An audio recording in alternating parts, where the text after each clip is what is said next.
Welcome to module number 3 of Switching, Routing, and Wireless Essential course. Dito sa video na to, ang pag-uusapan natin ay yung tinatawag na Virtual Local Area Networks. So the following are the module objectives. So we're going to explain the purpose of VLANs in a switch network. Explain how a switch forward frames based on the VLAN configuration in a multi-switch environment. Configure a switch port to be assigned to a VLAN based on requirement. Configure trunk port on a LAN switch. And configure dynamic trunking protocol. So ano nga ba itong tinatawag nating VLANs? So by definition daw, VLANs are logical connection with other similar devices. So placing devices into various VLANs have the following characteristics. So it provides segmentation of various groups of devices on the same switch. So kagaya ng nakikita natin dito sa ating image, no? So we have 3 switches dito sa building natin, no, na mayroong IT, HR, saka sales. As you can see, no, dito po sa first floor switch natin, meron po dito mga devices that are member of VLAN 2, 3, and 4. Okay. Of course, ang mag-uusap lang naman dito ay yung by default, no, yung mga nasa same VLAN.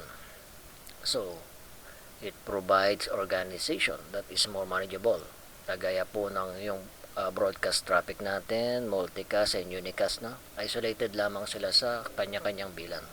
Hindi yan tatagos doon sa iba't ibang VLAN, no? For example, nag-ARP yung isang device sa VLAN 2.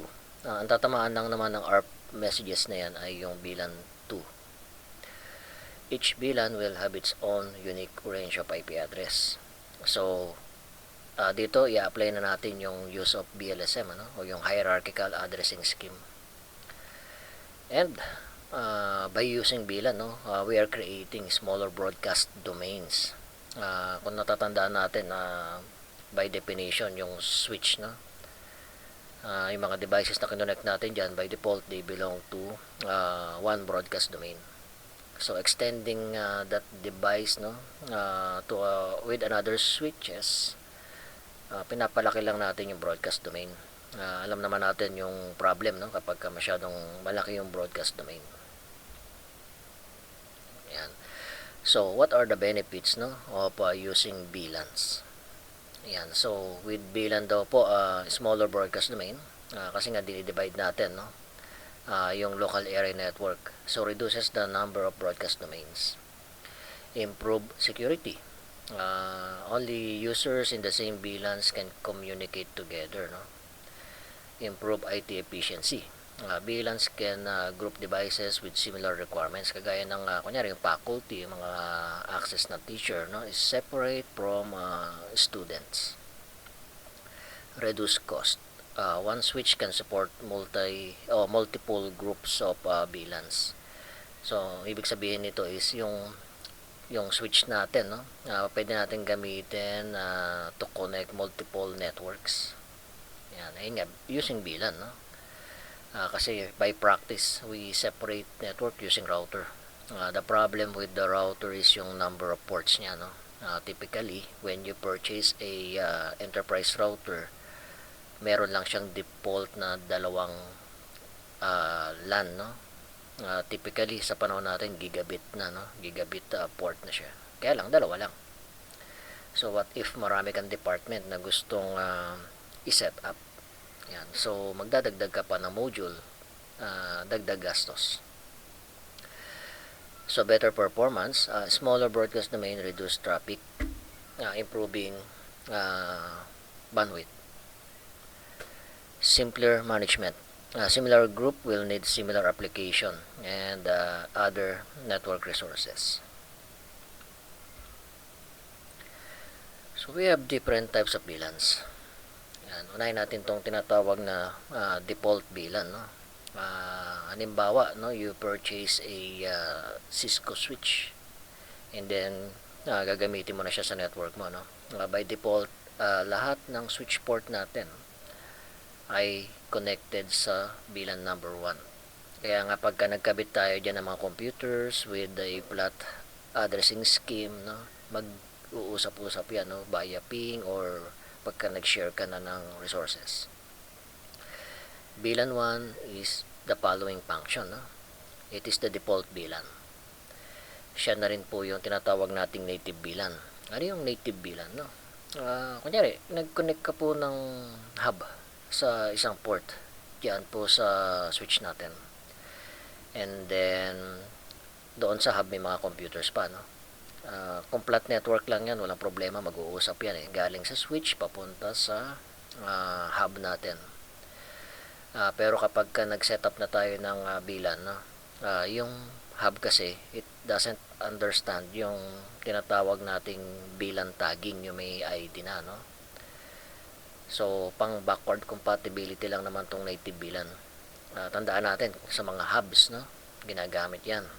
Sa panahon natin ngayon, wala na pong gumagamit ng, hub. Pero maganda pa rin naman siyang pag-usapan, no? Dito sa course na to.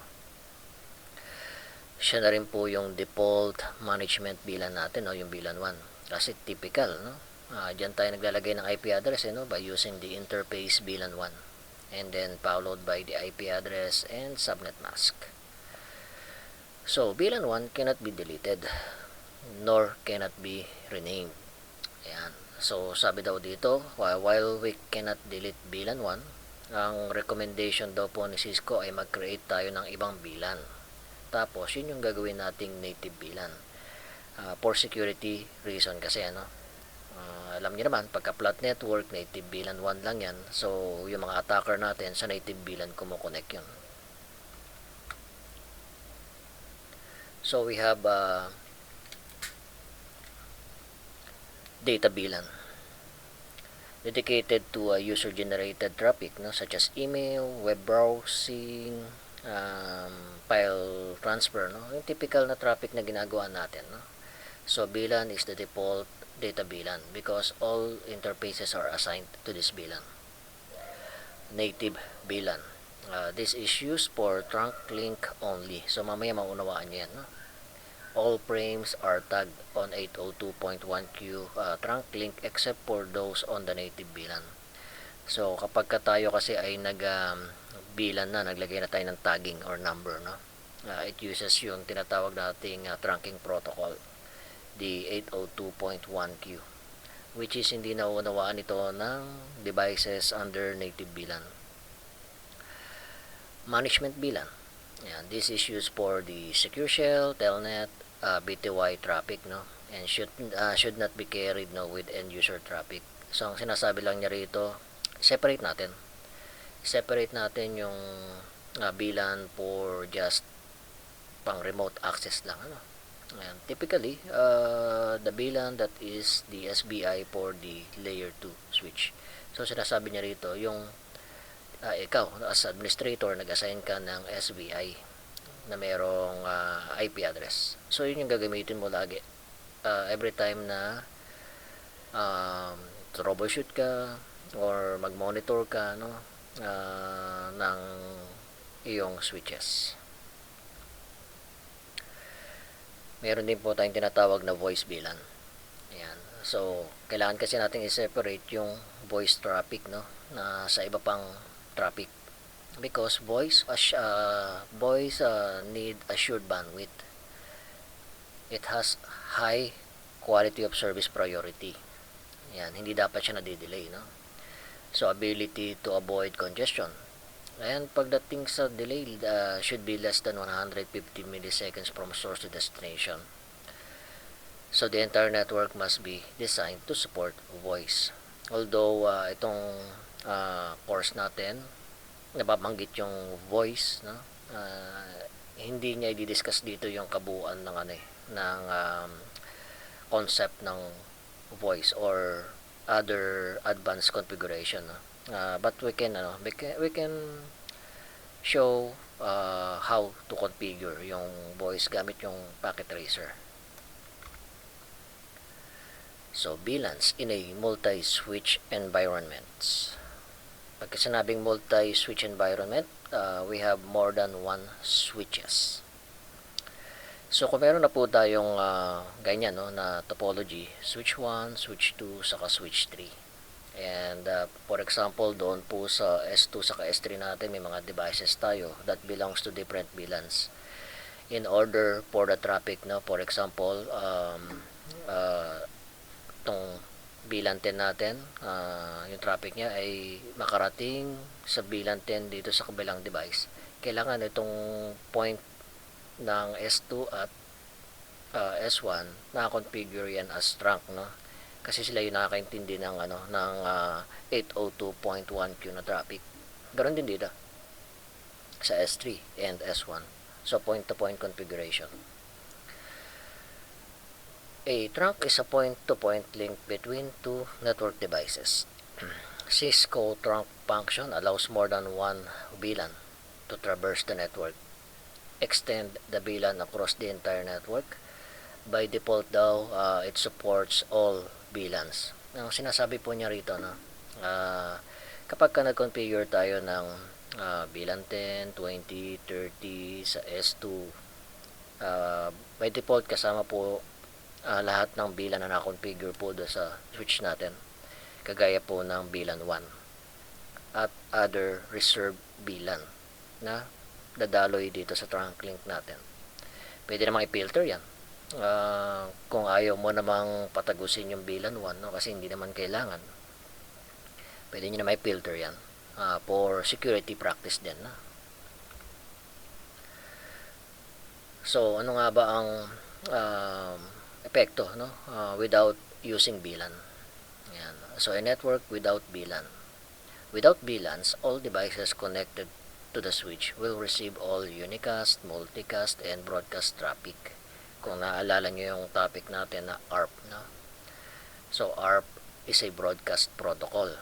Kahit na ang tinatanong lang naman niya regarding sa MAC address ng device ay yung katabi niya, dadaloy po yung ARP broadcast natin sa entire network natin. So of course, kung unwanted traffic yun, hindi maganda, no? Hindi maganda pagdating sa network performance. Lalo kung nagkasabay-sabay lahat yan na magpadala ng ARP request. So, network with VLANs. So, with VLANs, unicast, multicast, and broadcast traffic is confined to a VLAN. Without a layer 3 device to connect the VLANs, devices in different VLANs cannot communicate. So, other topic naman yan. Kung pag-uusapin natin yung VLAN 10 sa VLAN 20. So, dito sa module natin, dito lang muna tayo sa usaping VLANs lang, ano. Yan. So, pinag-uusapan natin yung VLAN saka yung ID, yung mga number, no. Minomodify kasi yan ang switch natin, no, yung ating normal Ethernet frame. For example, galing sa PC papunta sa switch port. Kapag naka-configure po yung switch port natin ng VLAN, ganito yung ginagawa niya. Nagsisingit siya ng tag dito between the source MAC address saka yung type length. Okay, so VLAN identification with a tag. The IEEE 802.1q header is 4 bytes in size, no? When the tag is created, the frame checksum sequence must be recalculated.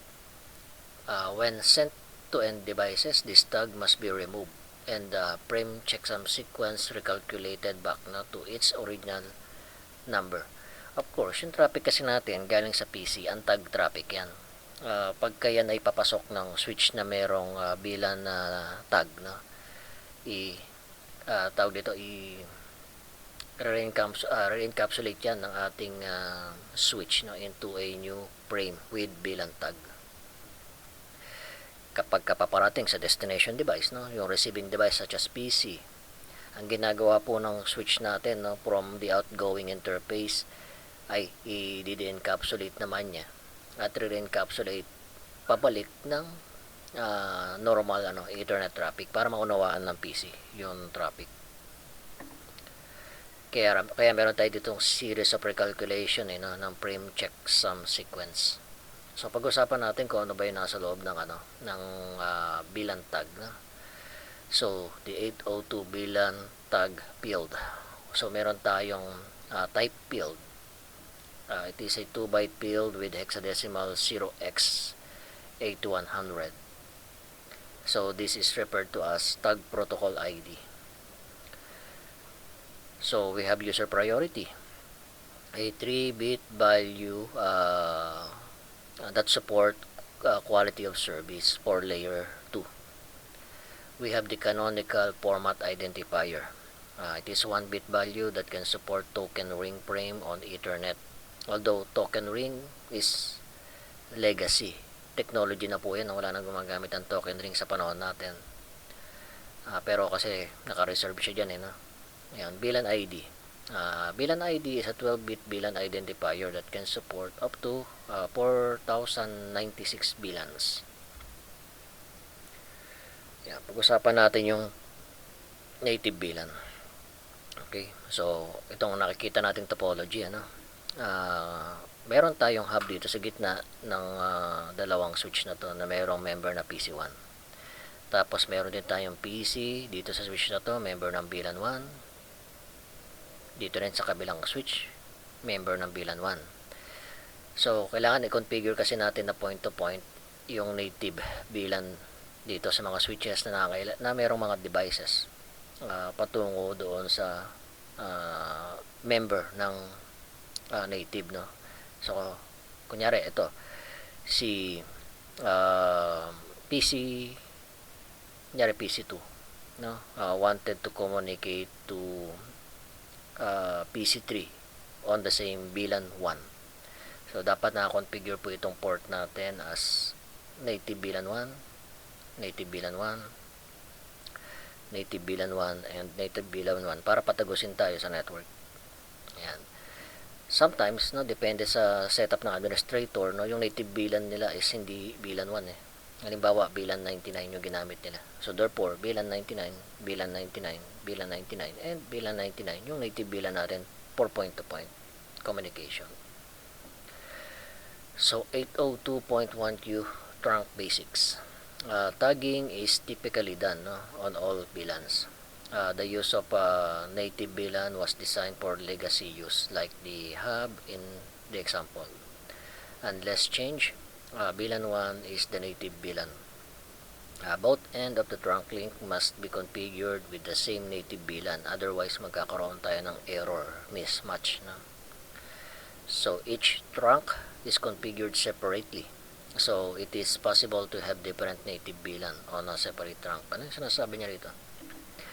Since wala na pong device na member ng VLAN 1 dito, ganoon din dito sa kabilang device natin, therefore pwedeng mag-create tayo ng ibang native VLAN dito. Nangyari VLAN 100 as native VLAN 100, point to point lang dapat siya. Nangyari dito VLAN 200, VLAN 200 native VLAN. Ayan, pwedeng ganon sa design, no? Voice VLAN tagging.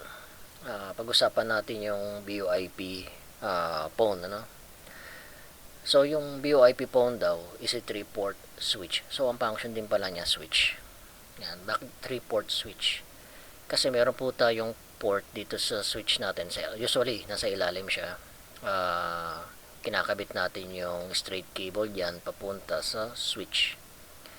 May drawing yun na, no, na dalawang computer or tatlong computer. Ibig sabihin nun, network. Tapos, mayroon din siyang separate na RJ45 para naman sa PC. May drawing naman siya na single computer na icon. Ibig sabihin nun, para yun sa PC lang, ano? At yung ating RJ11, nandito sa handset natin na kinakabit bilang yung sa boses, no? Yung pag-transmit natin ng voice or pag-receive natin ng voice. Considered port yan. Okay, kaya 3-port switch siya. So the switch will use the Cisco Discovery Protocol to inform the phone of the voice VLAN. So the phone will tag its own traffic and can set cost of service or for quality of service na sa layer 2. The phone may or may not tag frame from the PC. Voice VLAN. tagged with an appropriate layer 2 class of service priority. Access VLAN can also be tagged with layer 2 cost of service priority value. Yung access VLAN is not tagged, no layer 2 cost priority value. Ibig sabihin yan, pwedeng yung typical lang na access VLAN.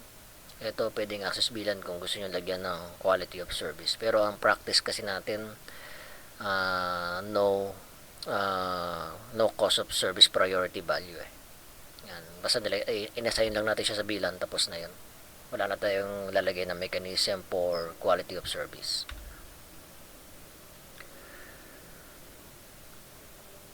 Yan. So meron tayong command, sa Linux. Yan.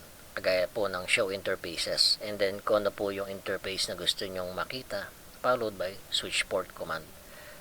Ano yung purpose ng command na to? Dito makikita nyo kung anong VLAN membership niya. As we can see here, in our image, ito daw pong F018 ay nakakonfigure as an access port to VLAN 20. May nakakabit din po dyan na telepono or IP phone. So, nakakonfigure din po yan for voice VLAN. Kataon lang po na 150 po yung number na ginamit ni administrator. So, we can create our own voice VLAN ID. So, VLAN configuration. Ayan. So, VLAN ranges on the Catalyst switches. Catalyst switches 2960 and 3650 support over 4,000 VLANs. We have normal range VLAN from 1 to 1,005. Ginagamit daw po yan for small to medium sized businesses. Yung 1,002 to 1,005 are reserved for legacy VLANs, kagaya po ng token ring. Itong nakikita natin. Default na yan created na yan dyan Yung 1, 1,002, 3, 4, saka yung 5. Yan. Itong 2 hanggang 5 ay legacy network yan. Hindi naman natin ginagamit yan, pero naka-assign sa kanya yung VLAN. Yan. So 1, 1,002 to 1,005 are auto-created and cannot be deleted. So yung configuration na gagawin natin later will be stored in a file called vlan.dat in the flash memory. So if you want to remove it, kunyari gusto mong mag-reset, nagkamali ka ng mga configuration, i-delete natin yan using delete flash vlan.dat or .dat. Meron tayong tinatawag na VLAN trunking protocol or BTP. Cases ko kasi ito na protocol. Kung meron tayong tatlong switch, kahit sa isang switch lang po ako mag-configure ng mga VLAN, other switches will have a copy of VLAN automatically. And purpose is for synchronization. Pero meron kasi siyang drawback sa security. Yan, kaya wala po talagang gumagamit nito sa enterprise. Yan. Anyway, dito na tayo sa extended range VLAN. 1006 to 4095. Used by service provider. Yung configuration ay nakasave sa running -config or sa memory lang. Supports pure VLAN feature. And it requires yung BTP configuration. VLAN creation command. So VLAN details are stored in vlan.dat file. You create VLANs in the global configuration mode. So papasok tayo sa global configuration mode, and then followed by the command and then the number. Ayan. And then optional, pwede nyo lagyan ng pangalan yan na ASCII, or ASCII character. Pwedeng production or staff or faculty, kung ano man yung department na gusto mong ipangalan doon sa VLAN. And then if you want to check kung na-configure nyo na, end and then configure, end and then show VLAN brief yung command. So i-demo natin dito po sa ating sample. So dito po sa aking sample, ito yung aking table, So gusto ko mag-create kasi mamaya ng bilan na 101, 202, 303 hanggang 505. Nilagyan ko na rin siya ng pangalan. Yan, for ease of understanding, ano. Yan, yung bilan 101 daw ay production department and so on. Naglagay na rin ako ng host requirements. Kunyari 110 host, no. And then bilan membership, sino lang po yung mga PC or device na member ng bilan, followed by their respective network address. So pasok tayo halimbawa sa switch 1. Yan, CLI. Yan, kung medyo maliit po yung screen natin, we can set the font. Kasi by default 8 siya sa CLI. Siguro 10 is enough na, no?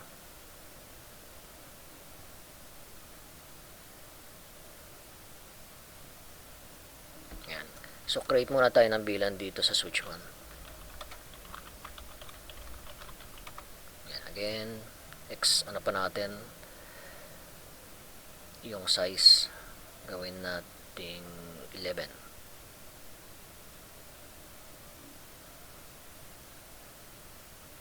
Yan, so huwag nyo kakalimutan maglagay ng hostname. Yan, nakakalimutan yan madalas na.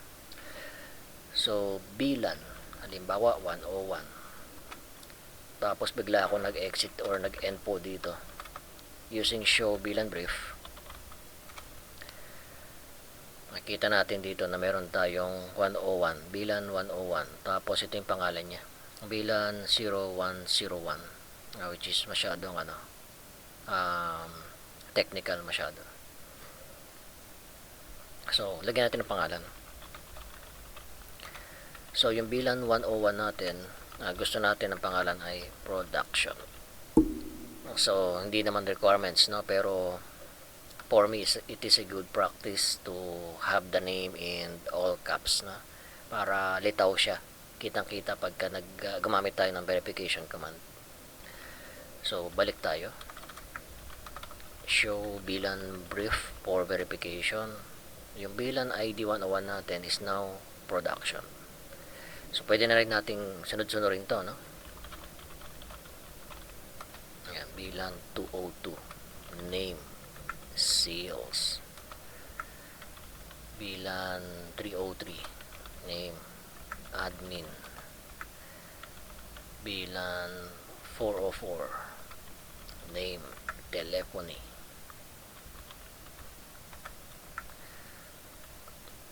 Bilan 505, name device management. Hindi ito yung management na department, no. Ang purpose itong device management na to, or it can be other name, ay para lang sa remote access, no, sa switch. Yun yung lalagyan natin ng IP address mamaya. Yan. Then let's go back to our slide, or before that, again, verify muna natin, show bilan brief. So we have now 5 bilans: production, sales, admin, telephony, device management. Pagka nagkamali kayo ng pangalan, no, ng spelling, pwede nyo naman balikan yung bilan number, then name. So ma-override na siya, no? Override.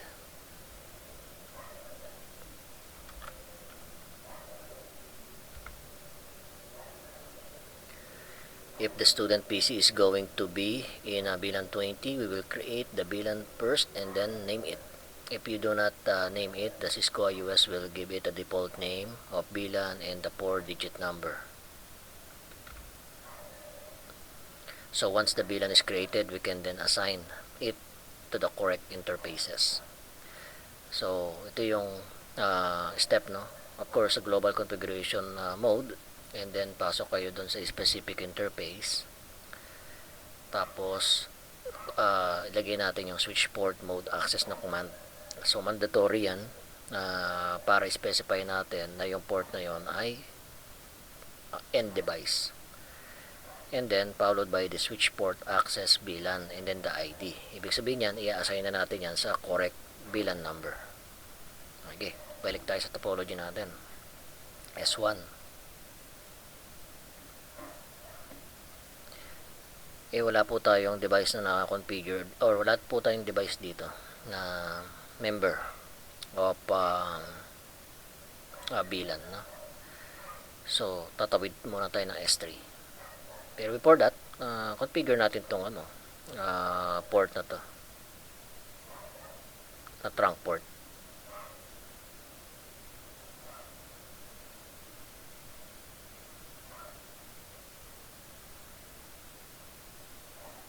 Yung ating gigabit 02.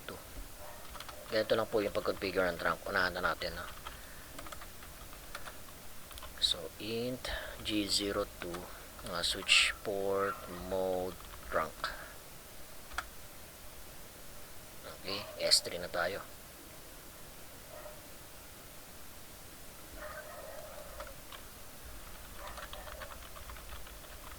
So of course mag-e-error po 'yan, no? Mag-create po 'yan ng error kasi nga nagta-transition po yung ating port into a trunk port. Makikita nyo naka-amber LED pa siya. Mamaya pagka nag-green yan, stable na yan. Hostname S3. We do the same configuration, no, for VLANs, no? VLAN 101 name production.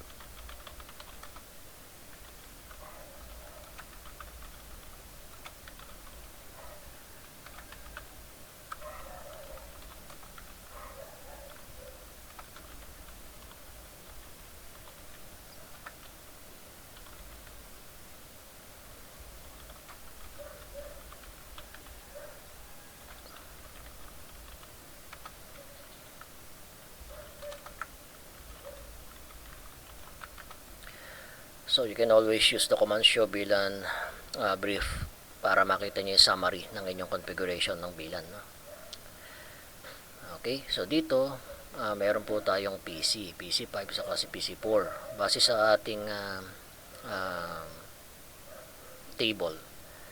So si PC, wala si PC5, ito PC5 to. Si PC4 ay member ng VLAN 202. So i-member natin siya.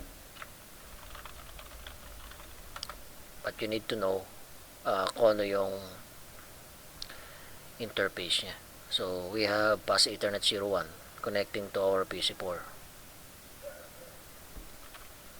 Interface PAS Ethernet 01. Then we issue the switch port mode access. Ang purpose nito, ini-specify natin na only end devices po yung i-connect dito sa port na to. And then switch port mode, switch port access VLAN 202. Tignan nyo kung ano nangyari dito sa ating light link, no? Naging amber LED siya.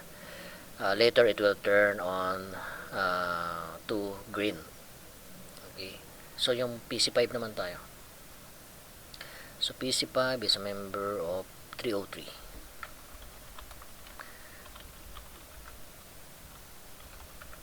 Yun nga lang, kailangan malaman ang ating interface ay F02. Switch port mode access. Switch port access VLAN 303. Same din yung nangyari dyan, amber, later on magiging green.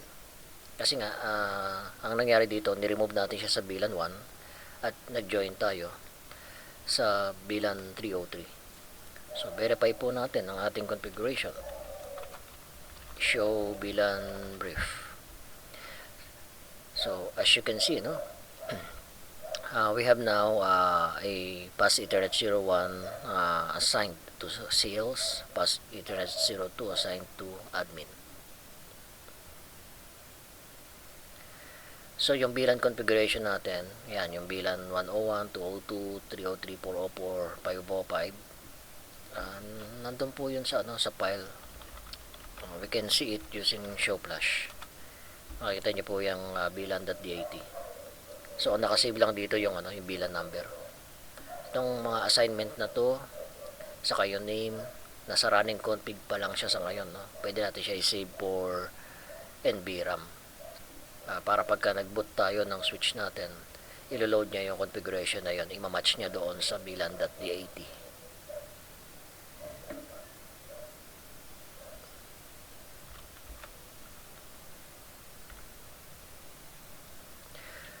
So, VLAN port assignment. So, we can assign the VLAN to the port interface. So, once the device is assigned the VLAN, then the end device will need the IP address information for that VLAN. Yun, lalagyan nyo ng IP address base sa topology natin. Yan. Pero check muna natin. So, we have yung PC2 sa kasi PC4 is 172.20.0128. Yung 129 gagawin ko siyang gateway. So 129, 130, 131.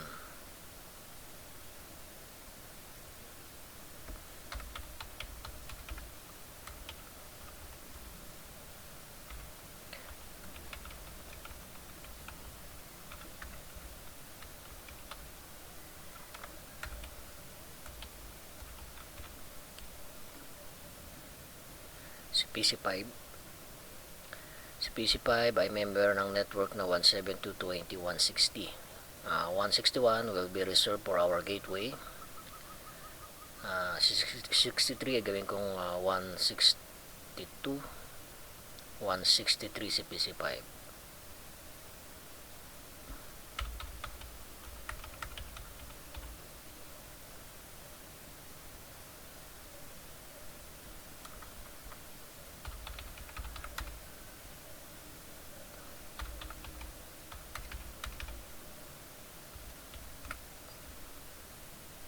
Yan. So, i-apply nyo yung hierarchical addressing scheme. Ano?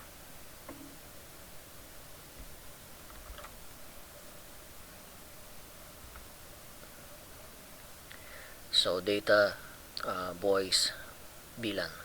An access port may only be assigned to one data VLAN. However, it may also be assigned to one voice VLAN for when a phone and an end device are off of the same switch port.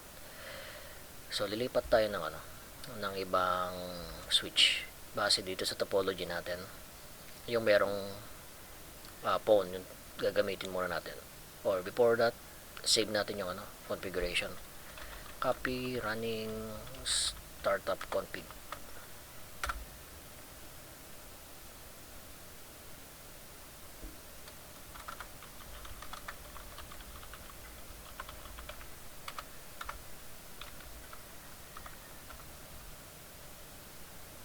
And then don't forget to save sa application. Hindi pala siya nakasave. So, VLANs and trunking. So, dito po sa ating switch number 2 that has a phone or BYP phone. Focus tayo muna dito. Configure natin ang mga basic parameter. And then yung same VLAN information.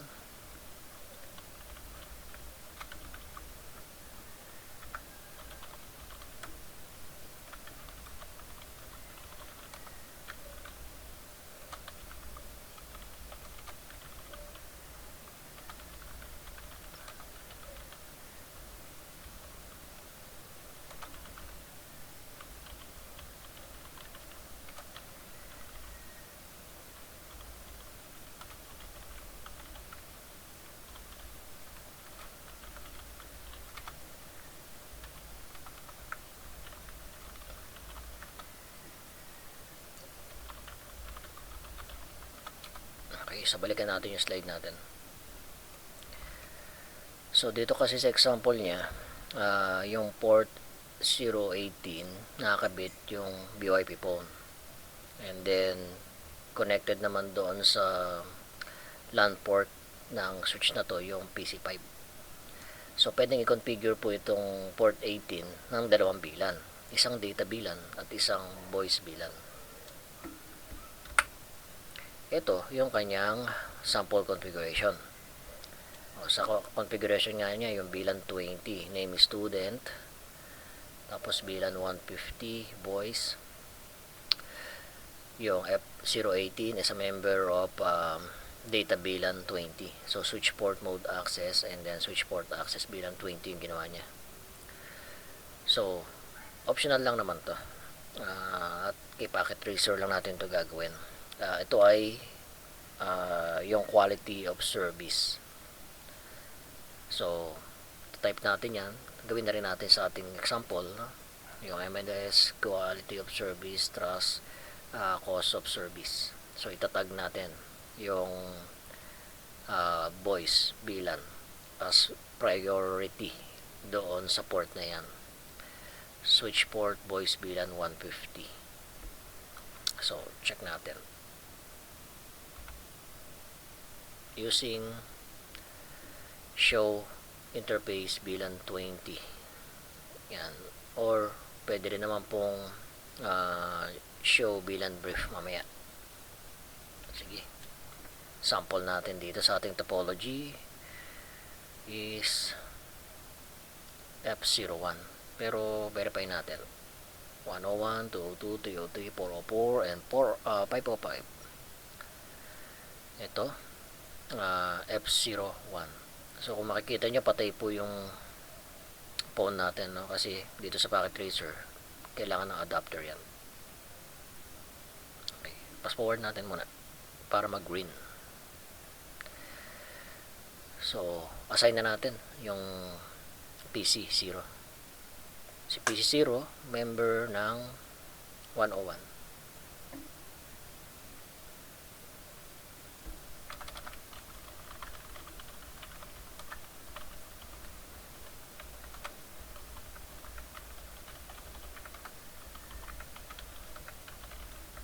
Yan. So, ginawa nating member yung F01 na yan for data VLAN 101. At i-assign din natin siya sa voice VLAN. So, MLS, QoS, trust, cost, question mark tayo, baka may kasunod. Yan, na. And then, switch port, voice, VLAN. Specify natin kung ano yung voice VLAN. Ang voice VLAN po natin dito ay 404. 404. Yan. As you can see, no, nag-iba rin po yung kulay niya rito. So, pwede nyo naman po i-pass forward yan dito lang sa packet tracer. Sa real device, maghihintay talaga tayo ng mga 30 seconds bago mag-green or forward yung ating interface. Show VLAN brief for verification. So, dalawa yung membership ng ating port F01, which is data VLAN at voice VLAN. So, mayroon tayong verification command, no? Show interfaces. Show interface, kunyari interface F01 switch port po yung command. So, dito tingnan natin. Member po siya ng voice VLAN 404. Siya ay naka-configure as access mode VLAN 101.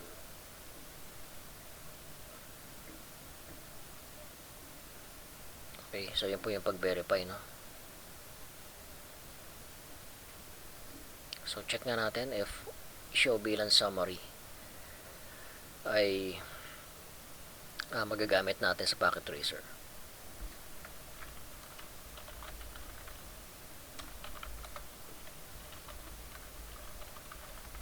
So, itong command po na to na show VLAN summary ay magagamit lang natin sa tunay na device, not sa packet tracer.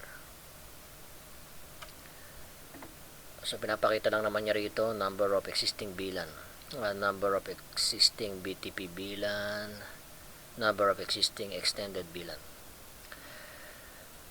Ito naman command na to, show interface VLAN 20. Wala naman tayong interface VLAN 20, kundi VLAN 20 lang na number. Okay, maliban na lang kung nag-type po tayo ng interface VLAN 20. Yan. Ibig sabihin nun, SBI yan. Switch VLAN interface. Yan. Pinakita niya rito na naka-up yung virtual interface na VLAN 20.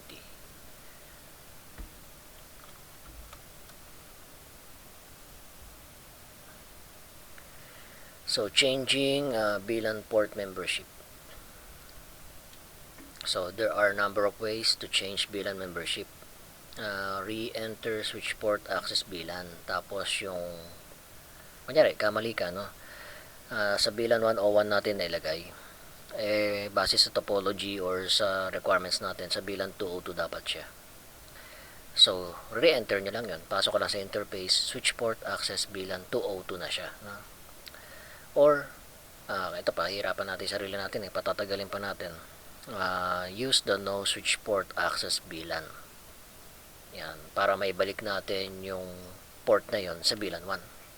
And then, switch port access VLAN, yung proper VLAN na. Okay. So, ano man yung gamitin yung command, bahala po kayo. No? Gusto nyo i-override na lang or ibalik nyo muna siya sa default VLAN. How to delete VLAN. Delete VLAN, no, with the no VLAN ID command. Caution, deleting a VLAN, reassign all members port to a different VLAN. Or before deleting a VLAN, reassign all member port to a different VLAN. Delete all VLANs with delete flush VLAN ... or simply delete VLAN ... command, and then reload the switch. To restore to factory default, unplug the data cable, erase the startup configuration, and delete VLAN.dat file. Hindi ko na ginagawa ito, yung magtatanggal ng ng kable. So, ginagawa ko agad is delete flash VLAN.dat, enter. Tapos, susunod na command ko ay erase startup -config. I-enter ko yan. Last command ko ay reload. Enter nyo yun para mag-restart yung switch natin. Okay. Ano nga ba mangyayari kapag nag-delete tayo ng VLAN tapos may naka-associate na mga port doon sa VLAN na yun? Di balik tayo sa S3 na lang, no? Show VLAN brief. Tapos, kunyari tatanggalin ko si VLAN 202. No VLAN 202. Show VLAN brief. Tingnan nyo, pansinin nyo, no? Nag-amber LED na naman siya. So, nawala po yung port F01. Nawala yung port F01 dito kasi nawala yung VLAN VLAN 202. Ang tanong, nasaan na po yung port F01? Kung titignan natin dito sa default VLAN natin, wala po yung F01. So, wala siya, no? Iisipin po ng ibang user nito, sira na yung port 01 kasi pagka nagsalpak kayo dyan ng kable, walang ilaw yan eh. So, check nga muna natin. Show interface F01 switch port. Ang makikita pala natin dito ay naka-configure daw po yung natin eh. F01 to access port of VLAN 202, pero wala naman siya, no? Kaya inactive yung port na yan. Meron naman kayong choice na ibalik siya, switch port, no switch port access VLAN 202, babalik po yan sa VLAN 1. Okay, or ibalik nyo yung missing VLAN, no? Kasi missing VLAN yung problema natin dito. Correct na natin siya. VLAN 202. Name, sales.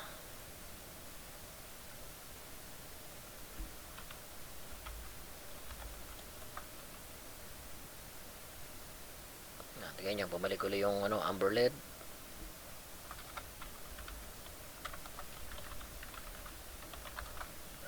Nakabalik na po tayo doon sa proper VLAN natin.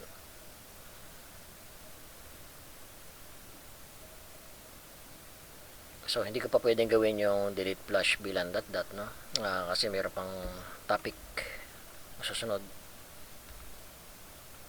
VLAN trunk.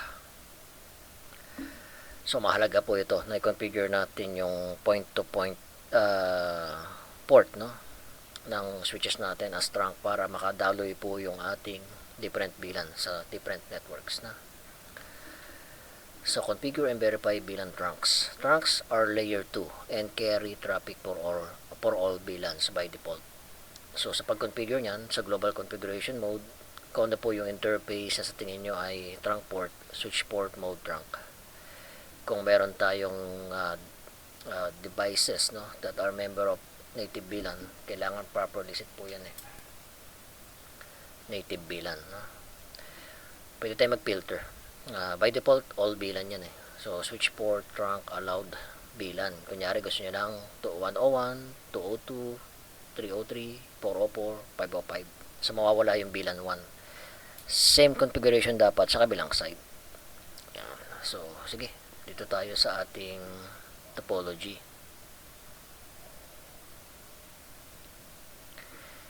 Ito kasi native VLAN native VLAN natin dito ay 110. So pagka-configure ko to as trunk link, to trunk link, pero merong legacy device dito, kailangan configure ko yan as native VLAN. Ito kasi PC1 ay member ng ng 110 Okay, so F02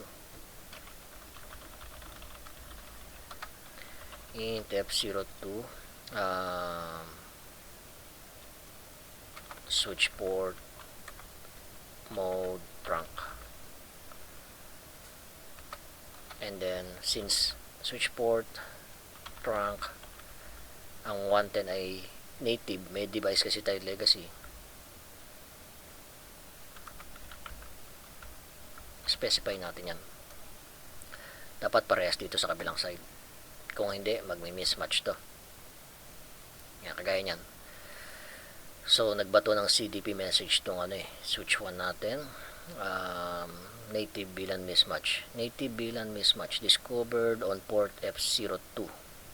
Ano ba yung port F02? Ito yun Port F02 ng switch 2 with S1. Alam niya na si S1 yung kapitbahay natin at si S1 daw ay gumagamit ng F01. Configure yun ng VLAN 1 as native VLAN, so i-correct natin yun. F01 ang papasokin natin na interface kay switch 1.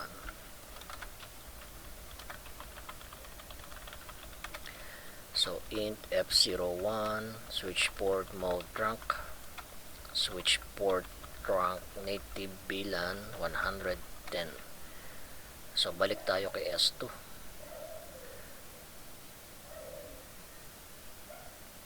So hintayin lang natin ng konti mamaya magme-message to ng consistency restored. So verify ko lang muna ulit. Show VLAN brief. So hindi pala makikita yung trunk dito sa VLAN brief Ang command po ay pwede pong show interfaces trunk. Yan, pag sinabi interfaces trunks, lahat po ng trunk port i-display niya.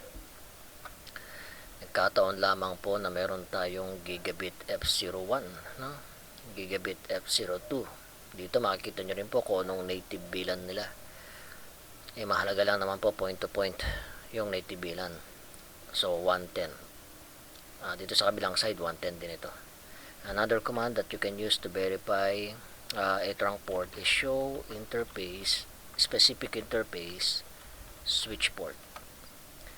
So makikita nyo rito na nag-manual trunk tayo, tapos nag-transition siya for trunk operational mode, and then trunking native VLAN is 110.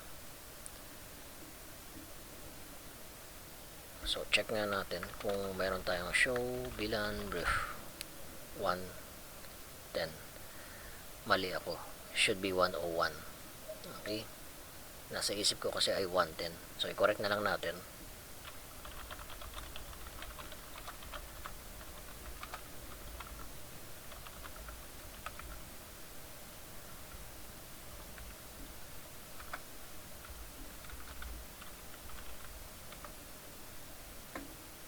Ayan, correct po natin dito, hindi 110, 101.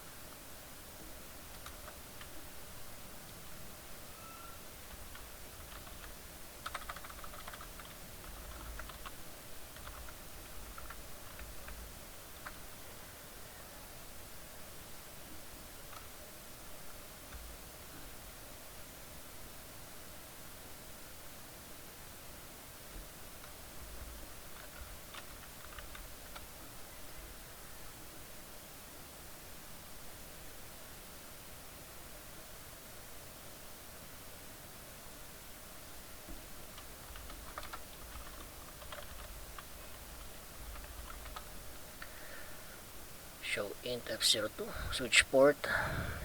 We have now native mode VLAN 101. Nasa correct native VLAN na tayo. Show interfaces trunk 101.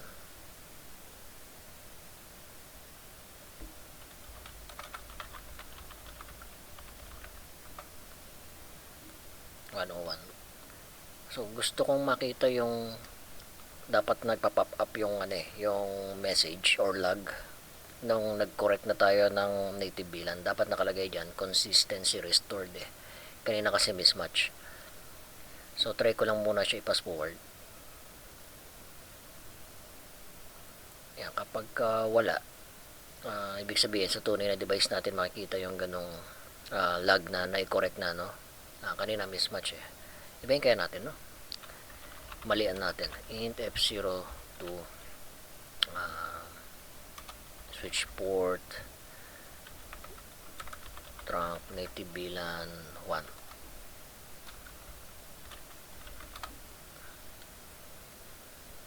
Yan. So, makikita nyo yan. Blocking pass Ethernet 02 on VLAN 001 inconsistent local VLAN.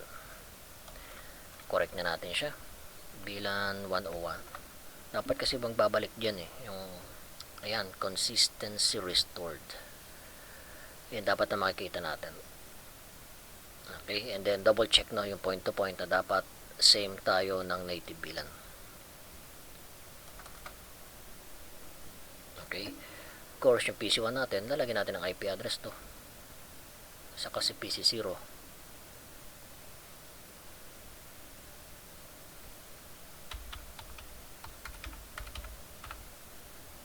Again, yung 1 ay reserve natin for gateway.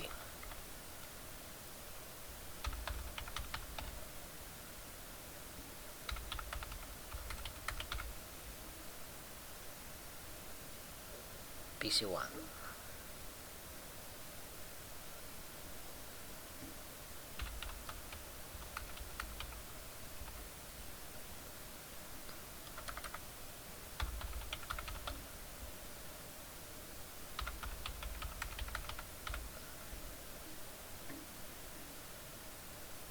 Tingnan natin kung tatagos yung traffic nito at mapiping natin yung PC1. Verify na meron na tayong nakakonfigure na IP address. So 02 si 3 po ang ipiping natin. Yan. So nakakalabas na rito yung ating traffic, no, for VLAN 101 native VLAN dito.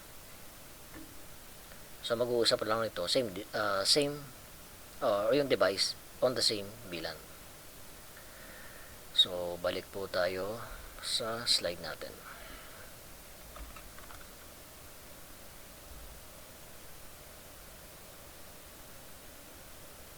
Okay, so dito po ang na-configure port trunk ay F01 ni switch 1 at F01 ni switch 2. In the real environment, hindi naman kailangan parehas na F01, F01, no? Nagkataon lang yan. Ginawa lang naman ng content creator nito, no? Ay pinattern na lang, no, para mas madaling tandaan pagka nagko-configure. Pero in reality, pwedeng F01, pwedeng F024. Basta naka-label dapat sa topology nyo yan, no? So verify trunk configuration. So we can use the interfaces, and then interface type and number followed by switch port. Dito makikita ninyo kung ano yung naka-configure, no? Administratively mode trunk.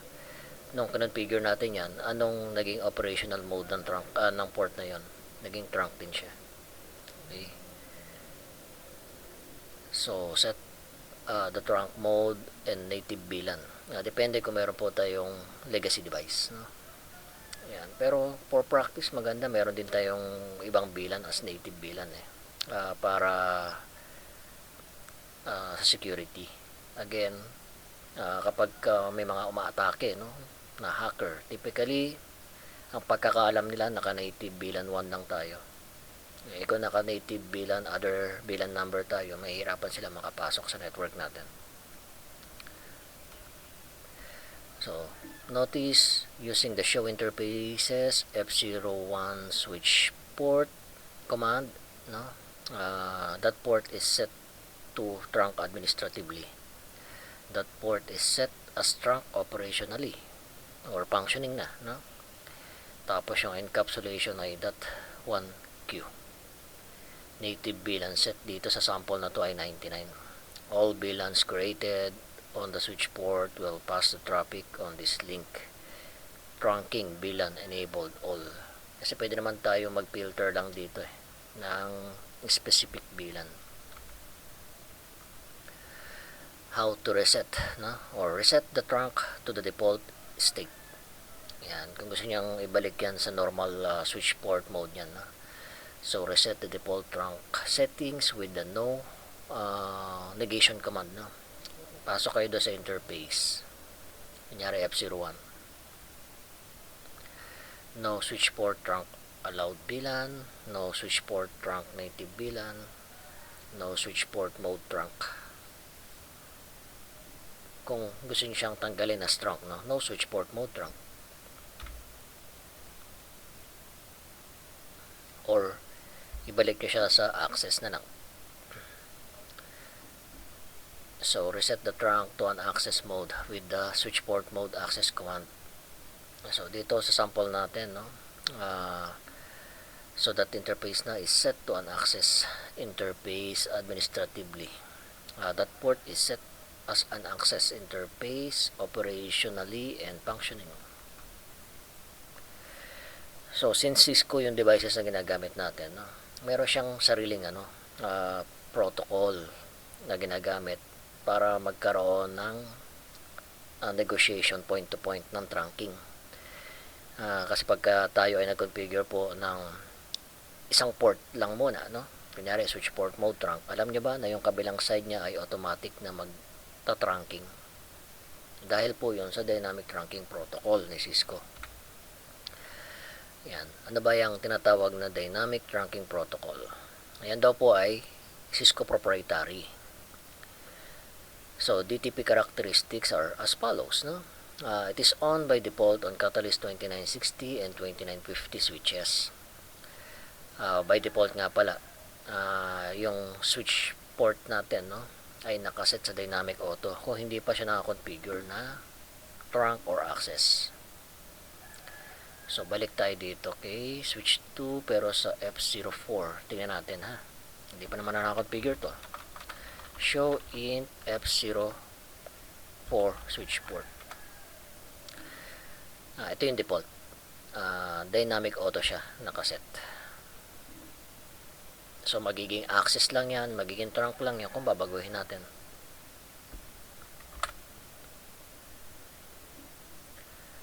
So dynamic auto is the default on 2960 and 2950 switches.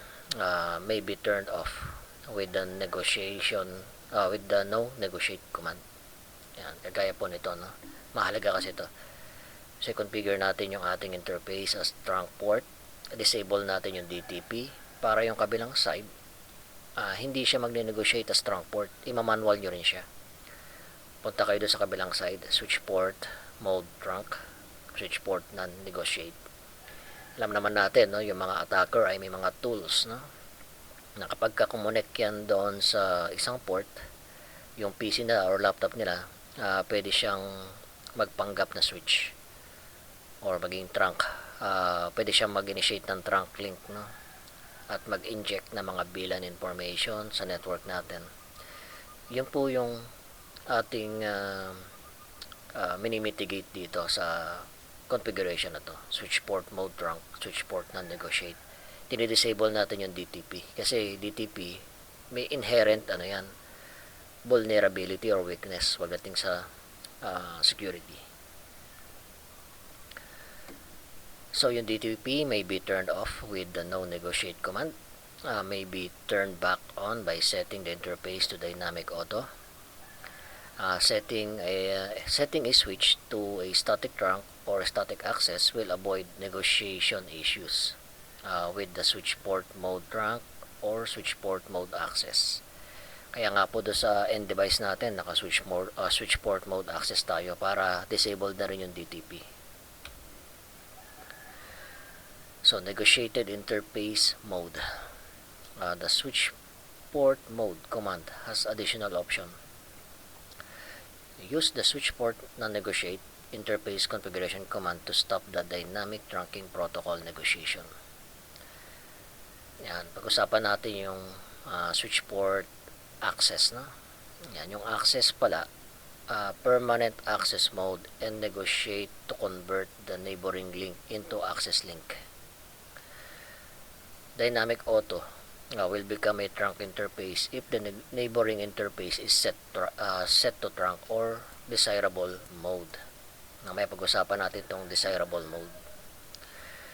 Dynamic desirable, no? Dynamic desirable.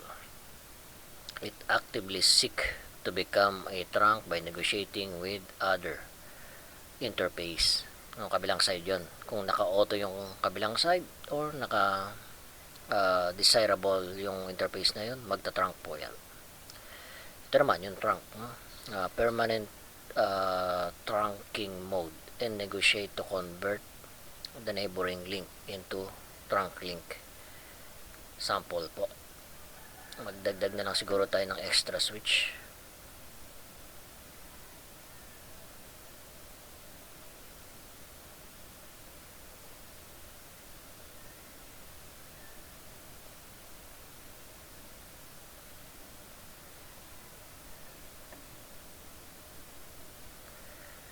So, check muna natin, no? Kung anong nangyari dito sa switch to switch natin. Wala naman tayong binago. Naka-dynamic auto naman yan. Show interface. Dito tayo. Show int F03 ako dito. Switch port. Naka-dynamic auto siya. Kabilang side naka-dynamic auto. Nag-operational mode sila ng static access. Ayan. So, hindi siya trunk, no? Paano kung baguhin ko siya? Gawin ko siyang dynamic desirable. Dito lang sa interface na to. Kahit hindi na doon sa kabilang side. Int F03. Switch port mode desirable. Switch port.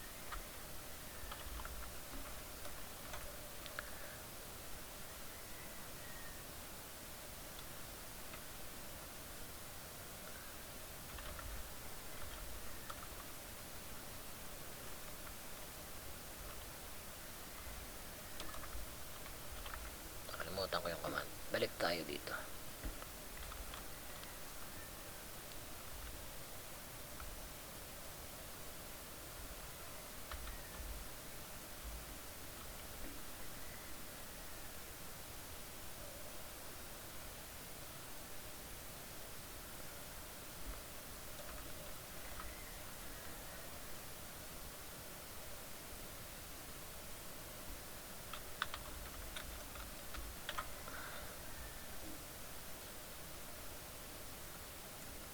Switch port mode. Tingnan natin maigi, no? Meron tayong choice dito eh. Access, dynamic, or trunk. Dynamic, question mark. Pwedeng auto. Kaya lang kung naka-dynamic auto ako, dynamic auto sa kabilang side, ang negotiation natin ay magiging access lamang, no? Gusto ko gawin siyang trunk, automatic, or trunk by negotiation. Desirable lagi ko rito. So, verify natin. show int F03 switch port. Naka-dynamic desirable ako, sa kabilang side ay naka-dynamic auto. Both side ay nag-trunk. Okay. Kung magde-dynamic desirable din ako sa kabilang side, trunk pa rin yun. Okay. Ngayon, gagawin ko naman siya. No switch port mode. Dynamic.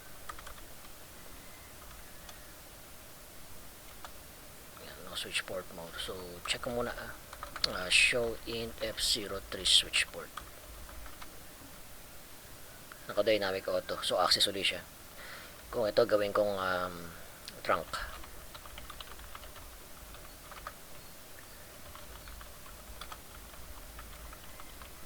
Yan, switch port mode trunk. Kung switch port mode trunk yan, dito sa kabilang side, dito sa F03 natin, sa switch 3. Switch 3.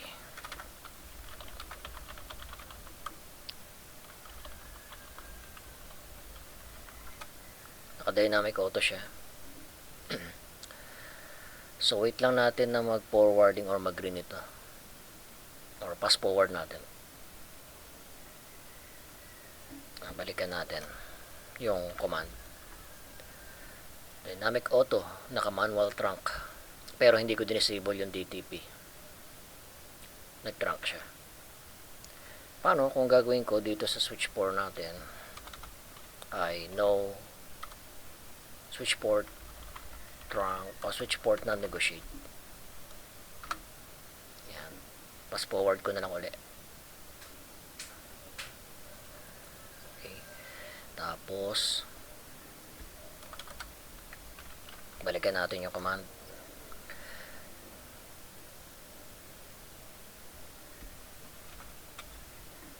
So, naka-no-negotiate ako dito. Save ko muna yung ibang configuration dito. Kasi magpa-power cycle ako.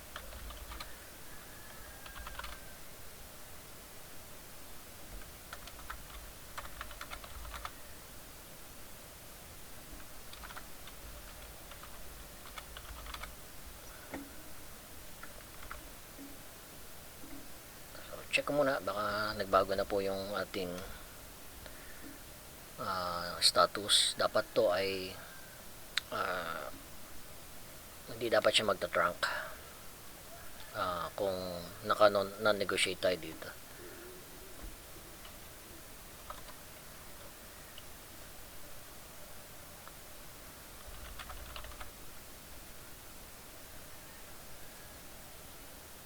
Power cycle.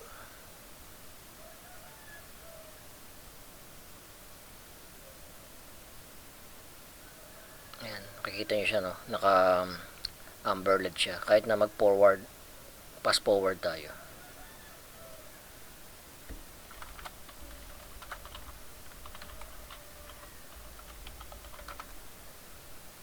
Naka-access siya.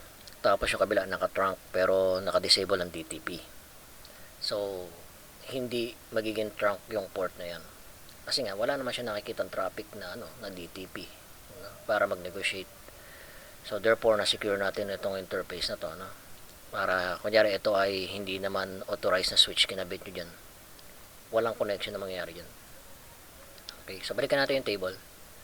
May table yan dito eh. At lumalabas din po ito sa exam. Ayan, ganito. Kunyari, ito si switch 1. Maglagay na lang tayo ng label.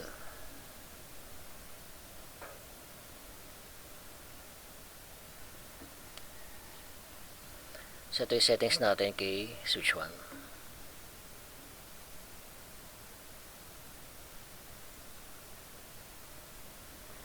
Yan. Itong box na yan. Ito naman, nasa taas.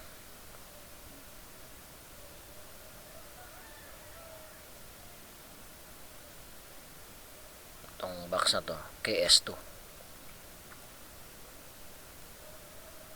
Okay. So, halimbawa, interface pass Ethernet 01, pass Ethernet 01 din ang ginamit natin kay S2. Kung naka-dynamic auto po tayo sa S1, tapos naka-dynamic auto tayo kay S1, dynamic auto kay S2, ang result nito ay access. Okay. Kung doon naman po kay S2, naka-dynamic desirable auto trunk. Naka-manual trunk tayo kay S2, dynamic auto kay S1, trunk link. Nag-manual ako ng access, dynamic auto, access ang kalabasan ng link na yan. Desirable, dynamic desirable naman sa switch port ni S1, tapos naka-trunk ako naka-dynamic auto ako kay S2, trunk. Dynamic desirable, trunk. Desirable, trunk sa kabila, trunk. Desirable, access. S1 again, trunk manually, no? Naka-dynamic auto will result to trunk. Parang binabalik-baliktad lang naman yung configuration, no? Trunk, dynamic desirable, trunk. Trunk,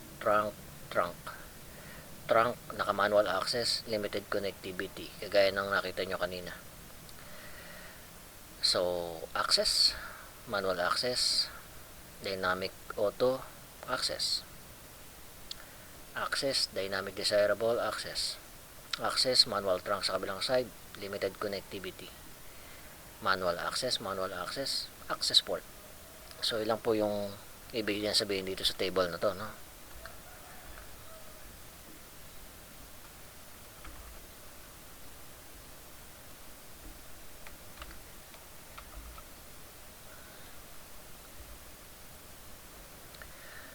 So, meron daw pong command for verification ng DTP mode. The default DTP configuration is dependent on the Cisco iOS version and platform. Use the show DTP interface command to determine the current DTP mode. Best practice recommends that the interface be set to access or trunk and turn off the dynamic trunking protocol. Okay, so that concludes the module number 3, VLAN. So ano ba yung mga natutunan natin dito sa module na to, no? So yung VLANs daw are based on logical instead of physical connection. VLANs can segment networks based on function, team, or application. Each VLAN is considered a separate logical network. A trunk is a point-to-point link that carries more than one VLAN. VLAN tag fields include the type, user priority, yung canonical kanina, and then yung VLAN ID. A separate voice VLAN is required to support VoIP. Normal range VLAN configuration are stored in VLAN.dat file. An access port can belong to one data VLAN at a time, but may also have voice VLAN. A trunk is a layer 2 link between two switches that carries traffic for all VLAN. Trunk will need tagging for the various VLAN, typically 802.1q. IEEE 802.1q tagging makes provision for one native VLAN that will remain untagged. An interface can be set to trunking or non-trunking. Trunk negotiation is managed by Dynamic Trunking Protocol. DTP is a Cisco proprietary protocol that manages trunk negotiation. So before we end this recording, I want to show you, no, yung pag-configure ng VLAN allowed, no. Example dito. Sa switch 3, meron lang tayong PC 4 saka 5, which is member of sales saka admin. So yun lang yung traffic na dapat dumaan dito eh. So pwede natin filter to, yung interface na to. Pero before that, check natin.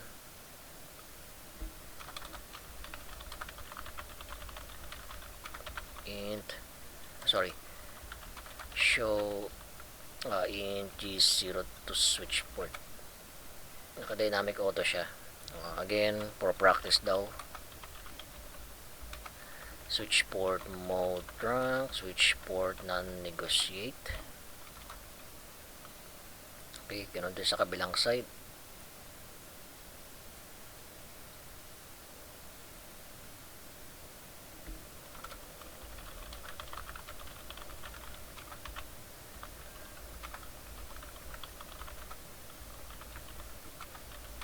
Yan, pinatay na natin yung DTP pero nakatrunk sila. So right,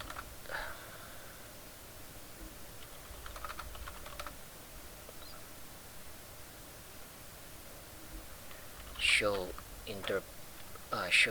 int G02 switch port.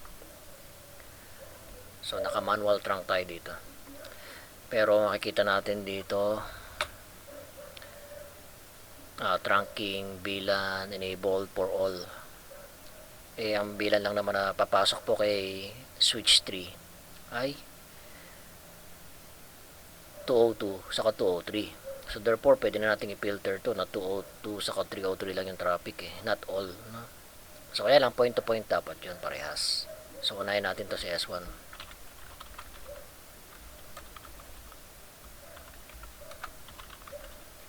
So int G02 switch port trunk allowed VLAN. Okay, pero bago yon, ano ba yung native VLAN natin dito? Native VLAN natin VLAN 1. We can create VLAN 600. VLAN 600 gawin natin native. Yan, point to point lang naman siya for security.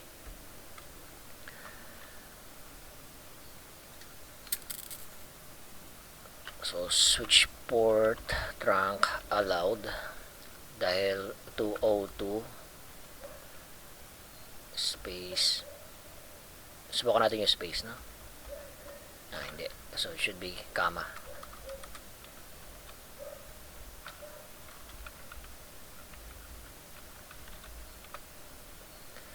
So double check natin.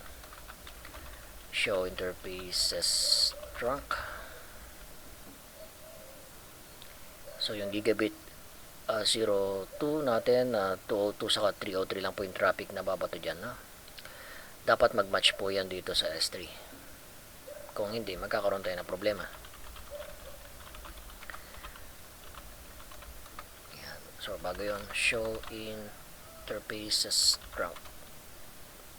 So yung ating G0 1, 101, 202, 303, 404, 505. Nakita nyo, ang dami, di ba?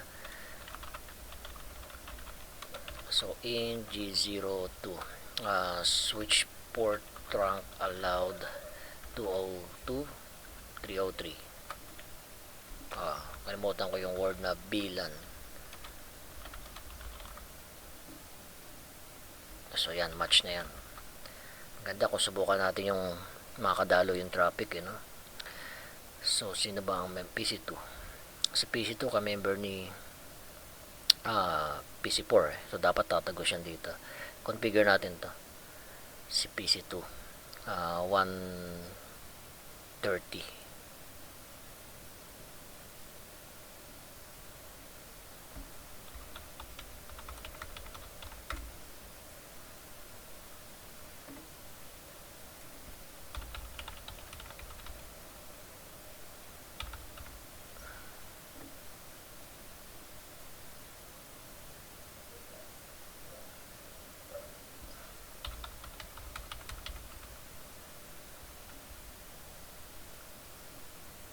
Itong interface na to,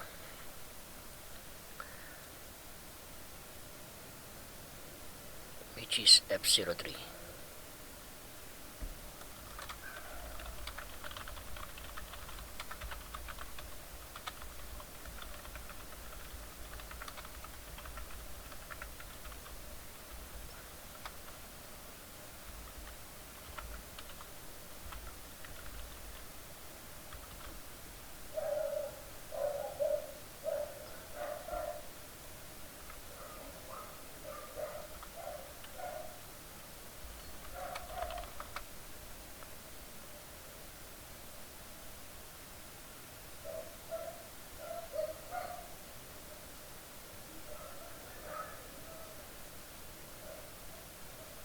Subukan natin kung mapiping natin si PC4, no?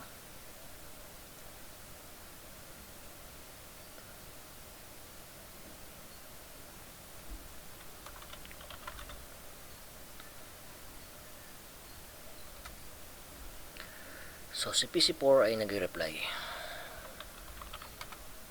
Yan, so 130 yung PC ko, 131 si PC4. And lastly yung device management. So ano yung device management? Kagaya po dito nakalagay SBI off switch 1, switch 2, and switch 3. So ibig sabihin maglalagay po tayo dyan ng bukod dun sa VLAN number, no, 505, tapos yung pangalan na device management, magko-configure pa tayo ng interface. So right now pagka nag show IP in brief po tayo, wala po tayong makikita ang interface 505 dito. Okay, so i-design natin siya. So si switch 1, 2, and 3, 172.20.0.192 yung network niya. So gawin ko po 194, 195, 196 kasi magiging gateway nila yung 193.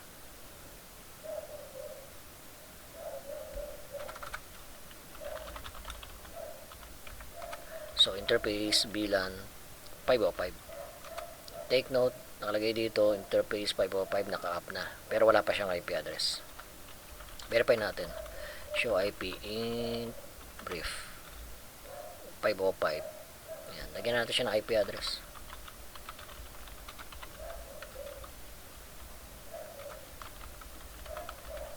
One seven two twenty 0194 248. No, although naka-up na siya, verify ano natin, siguraduhin lang natin. Exit, kasi virtual interface naman yan, mag-up yan eh. So ibig sabihin no shutdown, hindi na kailangan. Maglalagay tayo ng default gateway base doon sa design natin, yung 172.20.0.193, which is the first IP address para sa router dapat yan. So ganoon na lang din po ang gagawin ko kay switch 2 saka switch 3. Maglalagay po ako ng IP address.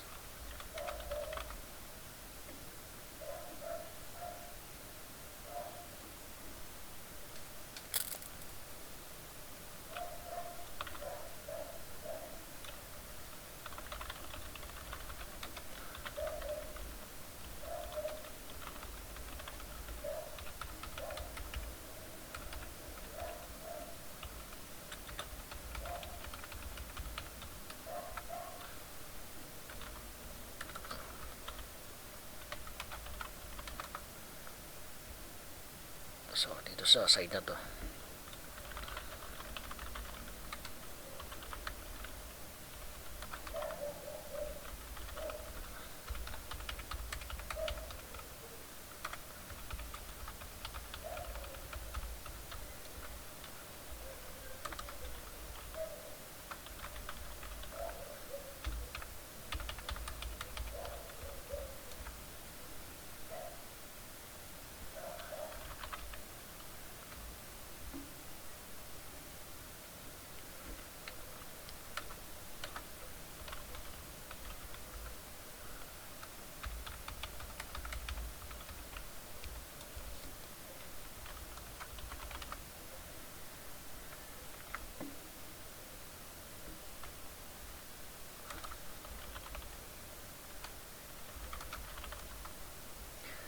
so the purpose of device management is kung meron na tayong communication with different VLAN, kahit sa PC ako naroon, pwede ako mag-secure shell.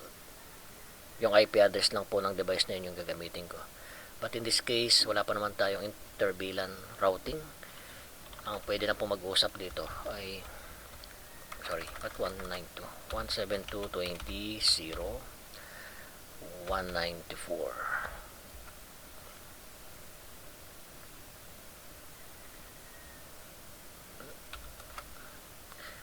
So si 196 kaya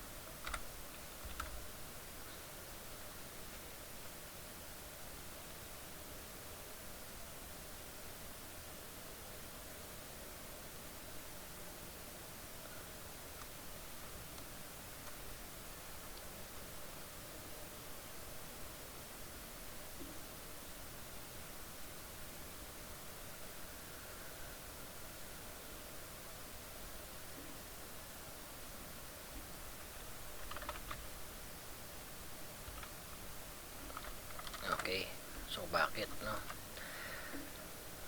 Kasi kanina, 101, 202 saka 303 yung inallowed bilan natin dito. So nagpiping ako galing kay 505. So hindi makatagos, no? So i-tweak natin to. Show int f G02 switch G02 switch port 202 203, dagdag natin.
So try natin tong fast forward.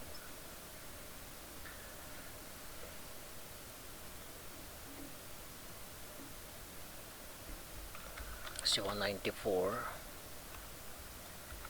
napiping 196.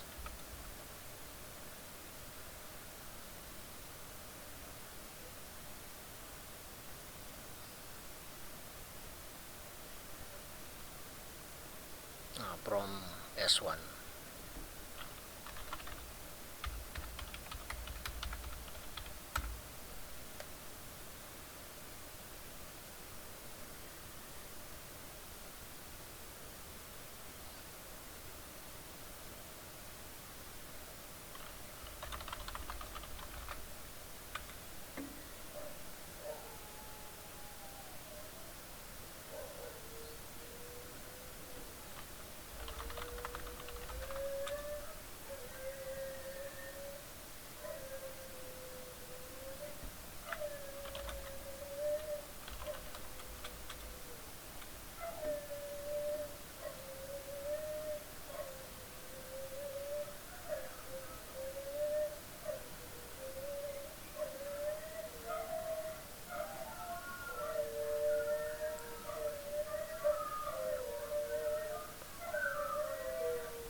So last resort, power cycle.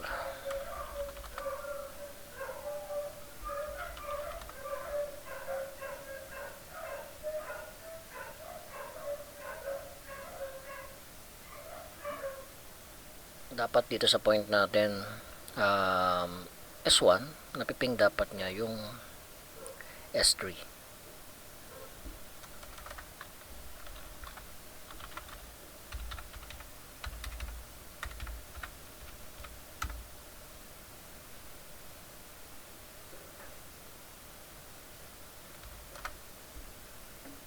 Okay, from S1, napiping niya dapat yung S2.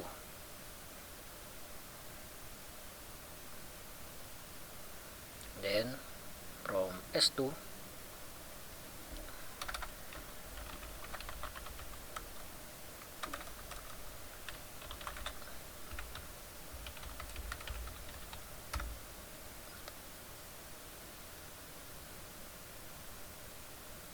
okay, so itong si packet tracer need lang i-power cycle, ano, siguro dahil yung CPU, no, yan, kakaroon ng delay. So, pero overall okay na siya, gumagana siya. Kulang na lang natin configure ito or tapusin na lang itong port na to, no, saka lagyan ng IP address lahat ng PC. at kulang ay router para pag-usapin, no, yung magkakaibang bilan.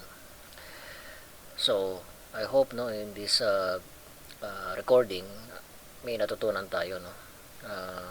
Maganda kung i-apply nyo po ito on your own network design. Syempre pagka nag-practice tayo, mas mauunawaan natin. So maraming salamat po sa inyong pakikinig at panonood, ano. Huwag nang kakalimutan na lagi dapat tayo nagdo-document, lalo na kapag hindi pa natin kabisado na yung mga inaaral natin. So again, maraming salamat.